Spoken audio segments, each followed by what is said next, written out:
Good morning, सत श्री अकाल, नमस्कार प्यारे दोस्तों। आप सबका हमारे YouTube channel Oxford classes bye विश्वास में स्वागत है। प्यारे दोस्तों, एक बार फिर से जुड़ जाइए आप लोग हमारी क्लास से और पाइए लेटेस्ट अपडेट। और साथ ही साथ प्यारे दोस्तों, हमारे चैनल को सब्सक्राइब करिए, जिससे कि जो है हम टाइम टू टाइम आपको अपने वीडियो की जानकारी पहुँचाते रहें। और बेल आइकन प्रेस करना ना भूलें दोस्तों। प्यारे बच्चों, आज हम जो है अपने इस सेपरेट वीडियो के प्रोग्राम में मैं आपको डायरेक्ट और इनडायरेक्ट का ऑब्जेक्ट बताने वाला हूँ प्यारे बच्चों, जो हमारे ऑब्जेक्ट के दो पार्ट होते हैं।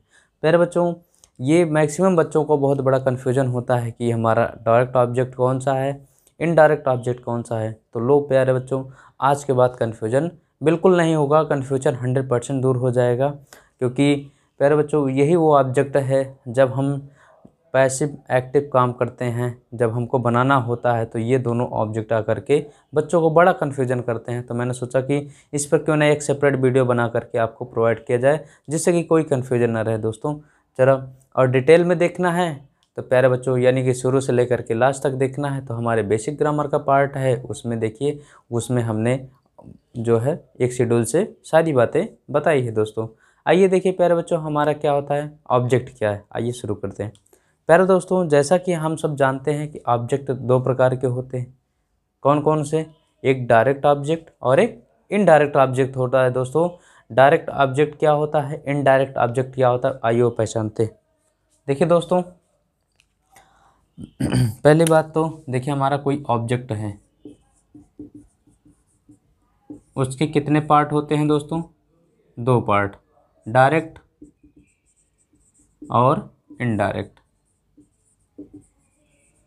डायरेक्ट मिस होता है प्यारे बच्चों जो प्रत्यक्ष रूप से, और इनडायरेक्ट में मिस होता है अप्रत्यक्ष रूप से। है ना कि या किसी, जैसे कि आप लोग डायरेक्ट इनडायरेक्ट पढ़ते ही हैं, तो जो सीधे रूप से कही गई बात होती है वो डायरेक्ट होती है, जो उसी को घुमा फिरा करके बात कही जाती है वो इनडायरेक्ट होती है। उसी का कॉन्सेप्ट यहाँ पर भी है प्यारे दोस्तों, कि हम उसी के लॉजिक से समझेंगे तभी हमको वहाँ पर बहुत अच्छे समझ में आता है। देखिए दोस्तों, ये डायरेक्ट और इनडायरेक्ट, जिसको हम कहते हैं डायरेक्ट और इनडायरेक्ट। देखिए प्यारे बच्चों, पहली बात तो ये समझ लीजिए कि ऑब्जेक्ट होता क्या है। ऑब्जेक्ट होता क्या है? तो ऑब्जेक्ट वो होता है जो किसी क्रिया के उद्देश्य को, यानी किसी कार्य के उद्देश्य को प्रकट करता है। जैसे कि मैं कहूँ कि वह खेल रहा है, या वह क्रिकेट खेलता है। वह क्रिकेट खेलता है, क्या खेलता है? क्रिकेट खेलता है प्यारे बच्चों। उसका क्रिकेट खेलना ही उसका क्या हो गया? उद्देश्य हो गया प्यारे दोस्तों, उसका ऑब्जेक्ट हो गया, है ना।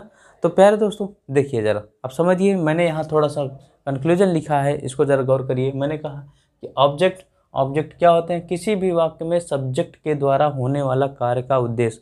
वही मैंने कहा प्यारे बच्चों, कैसे? जैसे क्या कि he play cricket, he plays cricket, ये वह क्रिकेट खेलता है। प्यारे दोस्तों, जरा यहाँ पूछिए क्या खेलता है, तो पता चल रहा है कि क्रिकेट खेलता है। इसका खेलना तो ठीक है, खेलना तो क्रिया है, लेकिन क्या खेलना? क्रिकेट खेलना इसका उद्देश्य हो गया प्यारे बच्चों। तो ये हमारा क्या हो जाएगा? ऑब्जेक्ट हो जाएगा। ये हमारा क्या हो जाएगा?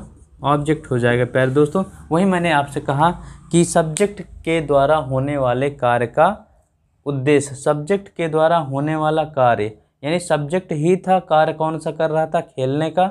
उसका उद्देश्य क्रिकेट था दोस्तों। उद्देश्य ही ऑब्जेक्ट कहलाता है। अंडरस्टैंड? कोई कन्फ्यूजन? ये था। अब जरा मैंने इसको दो पार्ट बताया। ऑब्जेक्ट की दो स्थिति बनती है, डायरेक्ट और इनडायरेक्ट बनती है ना दोस्तों। ये चीज़ें अब जरा इनको समझ लीजिएगा, तो मैं आपको इम्पोर्टेंट बात बताऊंगा कि डायरेक्ट और इनडायरेक्ट ऑब्जेक्ट हैं क्या। देखिए दोस्तों, जैसे मैं आपको सेंटेंस देता हूँ, I gave him a book. I gave him a book. I gave him a book. प्यारे बच्चों, अब यहाँ डायरेक्ट ऑब्जेक्ट और इनडायरेक्ट ऑब्जेक्ट दोनों निकालना है, तो कैसे पहचानेंगे, आइए देखते हैं। आई गेव हिम, मैंने दिया, मैंने दिया। जरा मैं इसको हटा देता हूँ, पहले इसको हटा देता हूँ। ठीक दोस्तों, ये अ बुक को हटा देते हैं दोस्तों। आई गेव हिम, इस पे ज़रा चर्चा करते हैं। तो क्या समझ में है, मैंने उसको दिया, मैंने उसको दिया। क्या बताइए वाक्य पूर्ण हुआ दोस्तों? लगा कि इसका उद्देश्य है उसको देना, नहीं है ना प्यारे बच्चों। यदि मैं इसको हटा दूं, इसको, अब जरा पढ़िए, आई गेव अ बुक, मैंने दिया, क्या दिया, एक किताब। तो प्यारे बच्चों जरा देखिए यहाँ पे आई गेव अ बुक, ये इसका पूरा वाक्य बन गया कि नहीं, पूरा अर्थ निकल रहा है कि नहीं भाई, निकल रहा है कि नहीं दोस्तों? आई गेव अ बुक, मैंने दिया एक किताब, समझ में? तो दोस्तों अब आई गेव अ बुक, हमको सीधे आंसर मिला कि नहीं मिला भाई? आई गेव व्हाट, व्हाट का प्रश्न करो, आई गेव व्हाट, तो पता चला अ बुक। तो प्यारे दोस्तों एक चीज़ और समझ लीजिए कि क्रिया में क्या या किसको का, व्हाट या हुम का, क्रिया में व्हाट या हुम का प्रश्न करने पर हमको जो भी आंसर मिलता है दोस्तों वो हमारा डायरेक्ट ऑब्जेक्ट होता है, वो हमारा ऑब्जेक्ट होता है दोस्तों। और डायरेक्ट ऑब्जेक्ट पहचानने का तरीका कि यदि जो हमारा डायरेक्ट काम हो, यानी कि जो हमारा यहाँ आई गेव हिम व्हाट, सीधे व्हाट या होम का प्रश्न करने पर जब हमको आंसर मिलता है तो वो हमारा क्या होता है, क्या होता है प्यारे बच्चों? डायरेक्ट ऑब्जेक्ट होता है। तो ये हमारा क्या हो गया, डायरेक्ट ऑब्जेक्ट। अब जरा इसमें प्रश्न करिए, अ बुक किसको दिया, किसको दिया, gave him a book, a book किसको दिया, तो पता चला हिम को। तो ये प्यारे बच्चों उसके बाद आया, तो ये हमारा क्या हो गया, इनडायरेक्ट ऑब्जेक्ट। और प्यारे दोस्तों एक तरीका और है ऑब्जेक्ट पकड़ने का, मैंने बताया व्हाट या हुम। और एक बात कॉन्सेप्ट हमेशा नोट कर लीजिए प्यारे दोस्तों, ये जो हमारा डायरेक्ट ऑब्जेक्ट है ये हमेशा क्या होता है, और इनडायरेक्ट ऑब्जेक्ट क्या होता है। इनडायरेक्ट ऑब्जेक्ट प्यारे दोस्तों सजीव होता है, और डायरेक्ट ऑब्जेक्ट प्यारे बच्चों निर्जीव होता है। ये जो है प्यारे बच्चों, ये ट्रिक आप नोट कर लीजिए, समझ लीजिए कि अगर हमको किसी वाक्य में जो है डायरेक्ट और इनडायरेक्ट पहचानना है तो इससे भी पकड़ सकते हैं। नहीं तो प्यारे बच्चों आपके पास बेसिक कॉन्सेप्ट है, हम डायरेक्ट यहाँ से प्रश्न करते हैं I gave what, I gave what a book, इसको हम हाइड कर देंगे। तो यदि इसको मैं हाइड कर देता हूँ तो बताइए क्या इसका कोई अर्थ निकल रहा है? आई गेव हिम क्या दिया, कुछ पता चल रहा है? नहीं पता चल रहा है ना दोस्तों। जैसे मैंने इसको हाइड किया, आई गेव अ बुक, पता चल गया कि क्या दिया, पुस्तक दिया। तो हमको पता चल गया कि ये हमारा डायरेक्ट, इससे जो आंसर मिल रहा है हमारा क्या हो गया, डायरेक्ट ऑब्जेक्ट हो गया दोस्तों। अब ज़रा गौर करिए दूसरे एग्जाम्पल पर, देखिए भाई, देखिए my father send me a money order, send me a money order, my father send मी। ज़रा अ मनी ऑर्डर को हाइड करते हैं दोस्तों, अ मनी ऑर्डर को हाइड करके देखिए,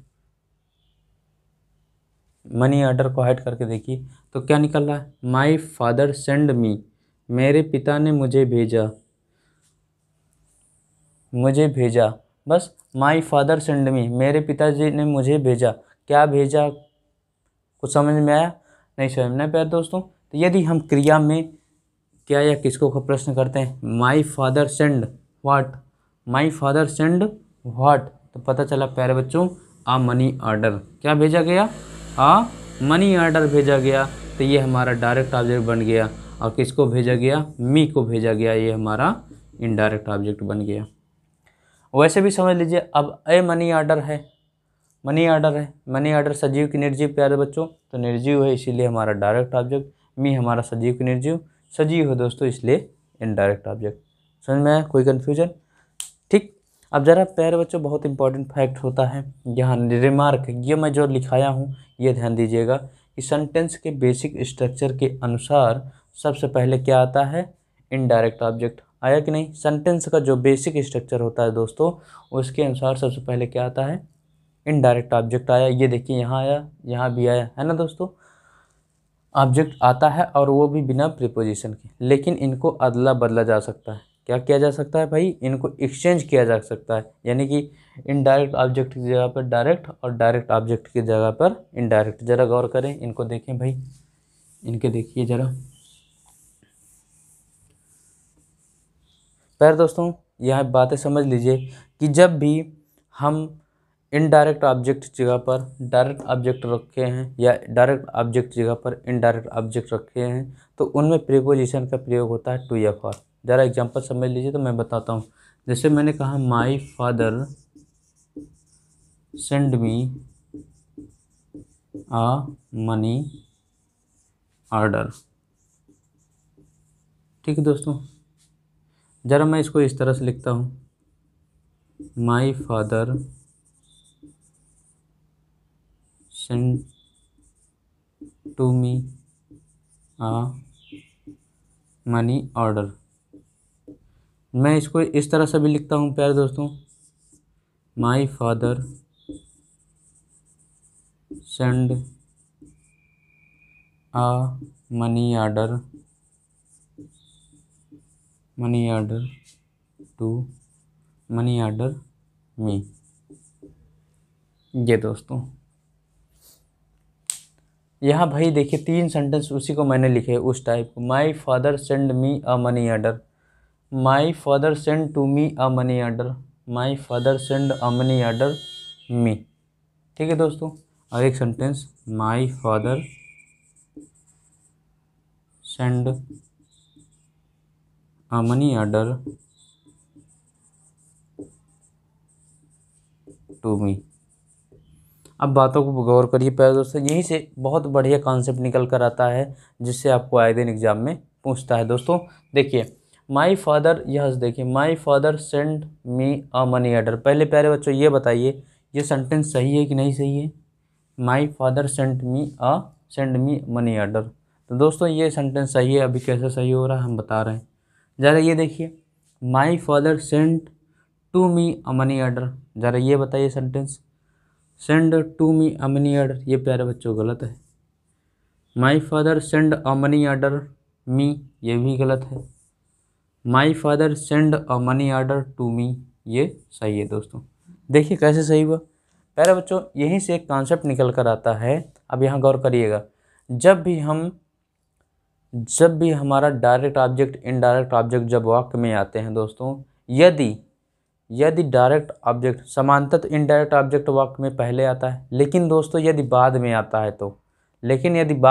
है तो उसके पहले हम प्रीपोजिशन टू या फॉर का यूज़ करते हैं। दोस्तों ज़रा गौर करिए, ये हमारा देखिए my father send to me, मैंने यहाँ क्या कर दिया, टू कर दिया। प्यारे बच्चों मैंने ये कहा था कि जब हमारा इनडायरेक्ट ऑब्जेक्ट वाक्य के बाद में आता है, यानी कि वाक्य के बाद में आएगा तब हमारा क्या हो जाएगा, प्रीपोजिशन टू या फॉर लेगा, अन्यथा नहीं लेगा प्यारे बच्चों। इसलिए यहाँ पे टू नहीं होगा, ये गलत हो गया।